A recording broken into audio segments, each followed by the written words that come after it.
जी हाँ, नमस्कार दोस्तों, आप सभी का एक बार फिर से आपके अपने चैनल DKY क्लासेस में आप सभी का स्वागत है।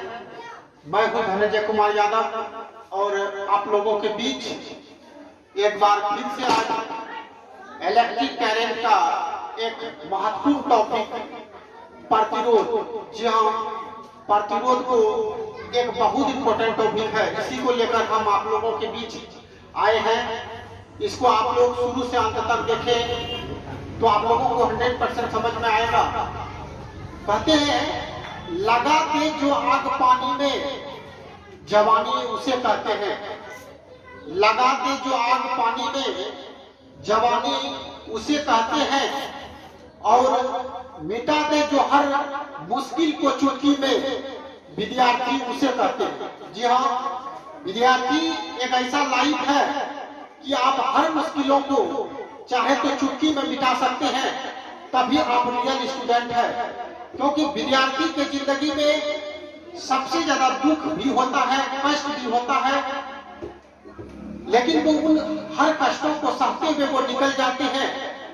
तो हम लोग अगर बेहतर करना चाहते हैं अपने लाइफ में, अपने भविष्य को, तो कहीं ना कहीं बेहतरीन संघर्ष करना होगा।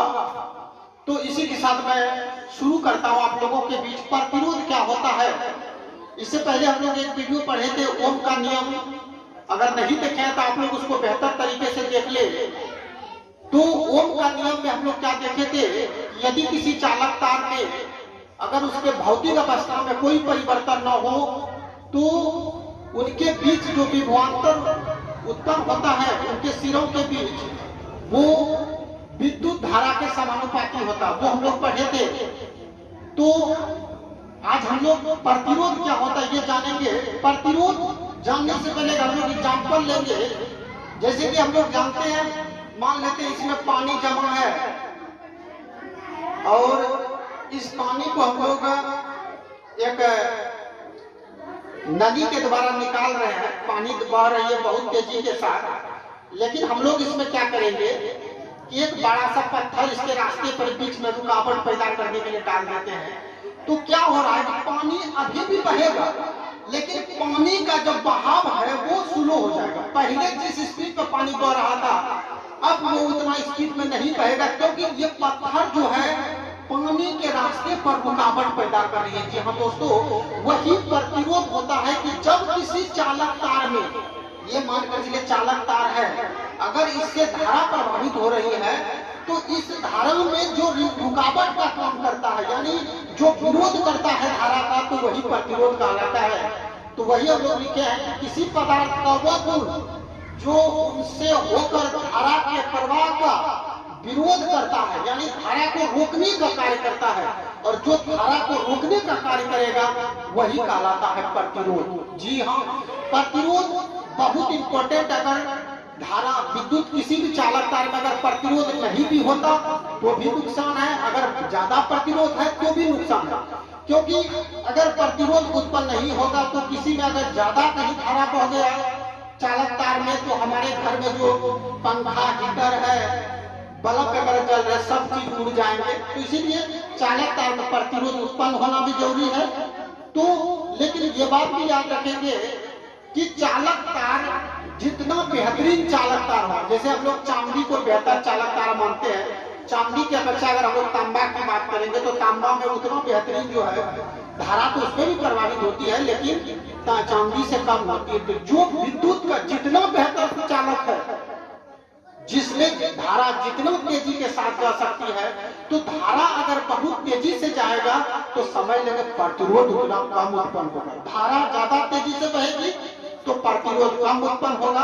अगर धारा कम बहती है, अगर धारा कम प्रवाहित हो रही है, इसका मतलब है कि प्रतिरोध अधिक उत्पन्न हो रहा है, क्योंकि प्रतिरोध जो है धारा को रोकने का काम कर रहा है। अगर धारा ज्यादा नहीं देता है पानी में तो इसका मतलब प्रतिरोध रुकावट पैदा कर रहा है। जैसे हम लोग चांदी और तांबे, चांदी का भी तार होता है और तांबे की तार की बात करेंगे तो चांदी का तार में जो है धारा बहुत बेहतर तरीके से प्रवाहित होता है। बहुत ऐसे बड़े बड़े घर में अभी भी चांदी के तार का प्रयोग लोग करते हैं, क्योंकि चांदी के तार में जो है धारा बेहतर तरीके से जाती है और ये तार फोल्ड होने का डर कम होता है। तो इसमें धारा बहुत तेजी के साथ ज्यादा धारा प्रवाहित होती है। तांबे की अपेक्षा, तांबा की अपेक्षा अगर चांदी की बात करेंगे तो ज्यादा धारा प्रवाहित होती है। लेकिन जब चांदी में ज्यादा धारा प्रवाहित हो रही है, इसका मतलब है कि चांदी में प्रतिरोध कम उत्पन्न होगा। किसकी अपेक्षा? तांबा की अपेक्षा। अगर इन दोनों का कंपैरिजन करेंगे तो तांबा की अपेक्षा जो है चांदी में प्रतिरोध कम उत्पन्न होगा, क्योंकि धारा अधिक प्रवाहित हो रही है।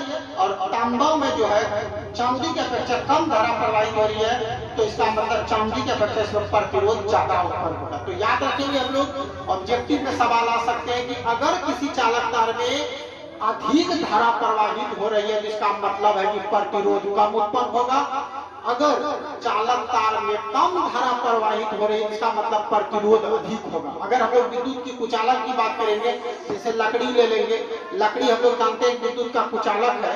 तो लकड़ी जो विद्युत का कुचालक है, इसका मतलब है कि वो धारा को जाने ही नहीं देता अपने रास्ते से होकर। इसका मतलब बहुत अधिक प्रतिरोध उत्पन्न हो रहा है। जो विद्युत का जितना बड़ा कुचालक होगा, प्रतिरोध उतना ज्यादा उत्पन्न होता है। तो जो भी हम लोग विद्युत का कुचालक लकड़ी ले लेंगे या हम लोग और शीशा ले लेंगे और भी चीज ले सकते हैं, तो वो विद्युत का कुचालक, इसका मतलब है प्रतिरोध उसमें ज्यादा अधिक उत्पन्न होगा। तो जिसमें धारा जितना कम रहती है, प्रतिरोध उतना ज्यादा उत्पन्न होगा। ये दो टॉपिक आपको बहुत वेरी इंपॉर्टेंट कर सकते हैं हम लोग। ऑब्जेक्टिव आने का चांस बनता है कि चालक तार में कम धारा प्रवाहित होती है तो प्रतिरोध अधिक उत्पन्न होगा, और अगर चालक तार में अधिक धारा प्रवाहित होती है तो प्रतिरोध कम उत्पन्न होगा। याद रखेंगे हम लोग। और प्रतिरोध बराबर होता है V/I। V से हम जानते हैं विभवांतर का SI मात्रक वोल्ट, और I से हो गया विद्युत धारा, तो R बराबर VI। ये भी हम लोग याद रखेंगे। अब हम लोग चलेंगे प्रतिरोध का SI मात्रक को कैसे निकालेंगे। तो प्रतिरोध का SI मात्रक, तो V से हो गया विभवांतर, तो विभवांतर का SI मात्रक बट I से हो गया विद्युत धारा का SI मात्रक। तो विभवांतर का SI मात्रक वोल्ट होता है और विद्युत धारा का जो SI मात्रक होता है एम्पियर होता है। तो यानी 1 वोल्ट प्रति एम्पियर इसको लिख सकते हैं। लेकिन प्रतिरोध का जो खोज किया था वो ओम नामक वैज्ञानिक ने किया था, इसलिए ओम को जो है सम्मान प्राप्त करने के लिए 1 वोल्ट प्रति एम्पियर बराबर 1 ओम मान लिया, इसलिए 1 ओम बराबर 1 वोल्ट प्रति एम्पियर, ये भी याद रखेंगे। और प्रतिरोध का जो SI मात्रक है वो ओम होता है। याद रखेंगे लोग, प्रतिरोध का SI मात्रक ओम होता है। इसी को हम लोग भाषण में इस तरह समझ सकते हैं कि यदि किसी चालक सिरों पर 1 वोल्ट का विभवांतर लगाने से चालक में अगर 1 एम्पियर की धारा प्रवाहित हो रही है, तो चालक का जो प्रतिरोध होगा वो 1 ओम होगा। यही हम लोग देख रहे हैं। तो ये रहा आपका प्रतिरोध आज का। इसके बाद फिर हम लोग अगला वीडियो में प्रतिरोधक क्या होता है इसके बारे में जानेंगे। अगर ये वीडियो बहुत अच्छा लगा तो इसको लाइक और सब्सक्राइब जरूर करें। धन्यवाद। जय हिंद।